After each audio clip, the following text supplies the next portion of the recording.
Assalamualaikum warahmatullahi wabarakatuh. Bismillah walhamdulillah wassalatu wassalamu ala rasulillah lillahi ta'ala. Para pemirsa kajian Islami Channel, para pecinta ilmu nahwu dimanapun berada, yang semoga senantiasa mendapatkan rahmat, hidayah dan inayah dari Allah Subhanahu wa ta'ala. Pernahkah kita berpikir, kenapa ada beberapa kata yang sama di dalam Al-Quran, tetapi memiliki harokat akhir yang berbeda-beda? Kadang berharokat dhammah, fathah, atau kasrah, meskipun untuk kata yang sama. Contohnya lafaz Allah. Dalam basmalah, lafaz Allah berharokat kasrah. Bismillahirrahmanirrahim. Bismillahi. Lafaz Allah di sini berharokat kasrah. Kemudian dalam ayat kursi, lafaz Allah berharokat dhammah. Allahu la ilaha illa huwal hayyul qayyum. Allahu berharokat dhammah. Kemudian di dalam ayat yang lain, lafaz Allah berharokat fathah. Innallaha ma'as sabirin. Innallaha. Lafaz Allahnya berharokat fathah. Perubahan harokat di atas tidaklah sembarangan. Terdapat kaidah yang mengatur perubahan harokat akhir kalimat tersebut.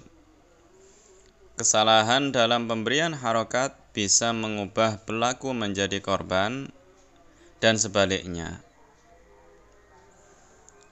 Contohnya sebagai berikut. Pada tabel A tertulis Doroba Zaidun Bakron, yang artinya Zaid telah memukul Bakar. Berarti Zaid pelakunya, kemudian Bakar korbannya. Hal ini apabila Zaid di dhammah menjadi Zaidun dan Bakar di fathah menjadi Bakron. Namun bagaimana jadinya jika kita balik, Zaid kita fathah menjadi Zaidan, Bakar kita dhammah menjadi Bakrun, seperti pada contoh tabel B. Doroba Zaidan Bakrun. Doroba Zaidan Bakrun. Maka artinya Bakar telah memukul Zaid. Jadi pelakunya Bakar, sedangkan korbannya Zaid.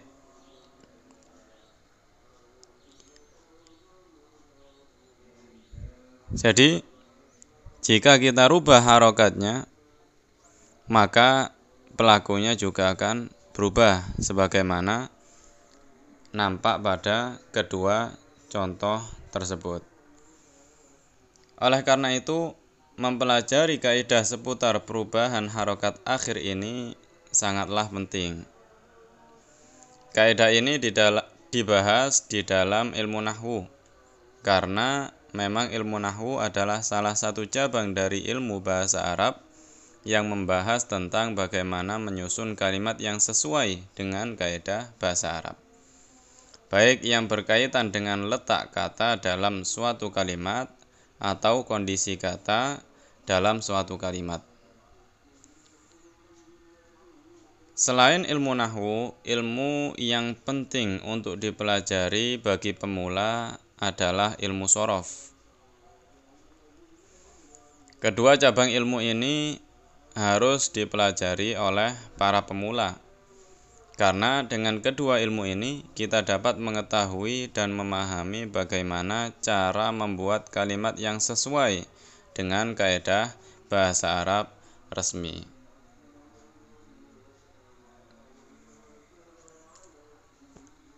Kemudian apa perbedaan antara ilmu nahwu dan ilmu shorof?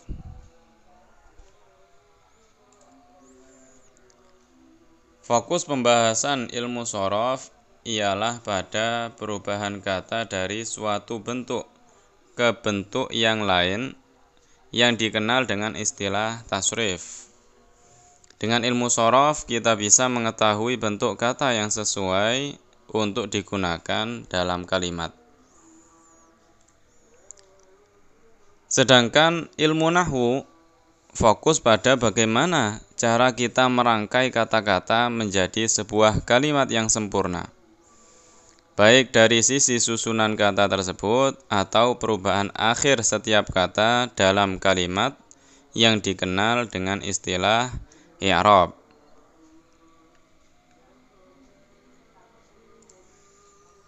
Kemudian, apa pentingnya belajar ilmu nahwu? Ilmu nahwu adalah ilmu yang wajib dikuasai untuk bisa memahami kaedah penyusunan kalimat dalam bahasa Arab, khususnya bagi para pelajar Al-Quran dan hadis. Bahasa Arab memiliki pola kalimat yang berbeda dengan bahasa Indonesia,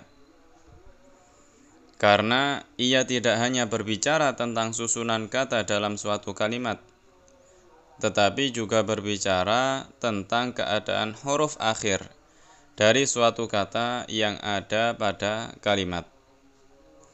Bila keadaan huruf terakhir suatu kata berbeda, maka berbeda pula maknanya, sebagaimana telah kami contohkan. Sebagai seorang muslim, mempelajari bahasa Arab sudah merupakan suatu keharusan. Bagaimana kita bisa memahami isi kandungan Al-Quran bila kita tidak memahami bahasanya? Bagaimana kita bisa menyelami lautan hikmah dalam hadis-hadis Rasulullah SAW bila bahasa Arab saja kita tidak mengertinya? Allah Subhanahu wa ta'ala berfirman, Inna anzalnahu Qur'anan Arabiyyan la'allakum ta'qilun. Yang artinya, sesungguhnya kami menurunkannya berupa Al-Quran dengan berbahasa Arab agar kamu memahaminya. Allah Subhanahu wa ta'ala juga berfirman tentang Al-Quran bilisanin arabiyyin mubin, yang artinya dengan bahasa Arab yang jelas. Allah Subhanahu wa ta'ala juga berfirman Qur'anan arabiyyan ghayra dhi 'iwajin la'allahum yattaqun. Maknanya ialah Al-Quran dalam bahasa Arab yang tidak ada kebengkokan di dalamnya, supaya mereka bertakwa. Imam Asy-Syafi'i radhiyallahu anhu berkata, Man tabahhara fin nahwi ihtada ila kullil ulum. Barang siapa yang menguasai ilmu nahwu, maka ia akan dimudahkan untuk memahami seluruh ilmu agama Islam. Oleh karena itu, marilah kita berdoa kepada Allah Subhanahu wa ta'ala agar kita dimudahkan dalam mempelajari bahasa Arab, agar kita bisa memahami agama kita dengan baik.